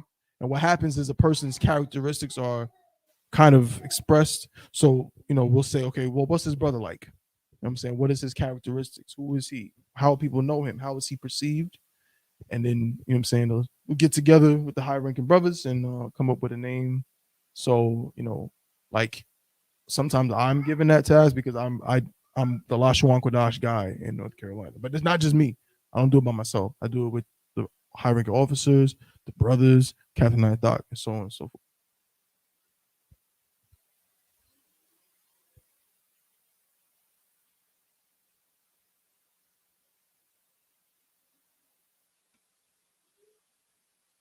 Mm-hmm. Well, that of course is entirely up to you. You can go on Facebook and see that a lot of brothers in the truth have their slave name. We call it slave name. Their slave name on their Facebook. At the end of the day, we're not. No need to be silly. I still have to pay bill. Officer Tabawan is not on my rent, on my phone bill, or anything that I do legitimately. When I go to the bank, they don't say, "How you doing, Officer Tabawan? Would you like to make a deposit?" Call me by my slave name. So what I'm gonna do? Go in the bank and get upset and be like, "No, you call me Officer Tabawan." Like, no, that's crazy. So but if you're dealing with someone that you know personally and you want them to call you by your Hebrew name, then be like, "Listen, I would prefer if you call me by my Hebrew name." If they can't respect that, then that's their problem, and you go accordingly. But some people don't really have a problem with that. Like some people, when I deal with my family or people I know in the world, and they call me by my slave name, I don't get offended by it. That's what they know me as. But they also know what I do. That's more important to me. Do I have a favorite Hebrew name? I don't have a favorite Hebrew name, but I have a Hebrew name right now that I'm like, this brother got this name. I'm like, bro, like that is so wild. So a brother in DC, he's no longer a young man. He got his name. He's a trooper. His name is Pagaiboa. Pagaiboa, which means fall on him. That's a phrase we use in Hebrew Academy. What fall on him means is basically like attack. I'm saying, you ever heard the song? What's the song about Captain Akkad? Captain Akkad. Take ground. You've heard people say take ground, so on and so forth. So it's one of those phrases along with that. Fall on him means like, yo, like attack. That brother has a really cool name, but that's not my favorite name, but I like that name a lot. Please.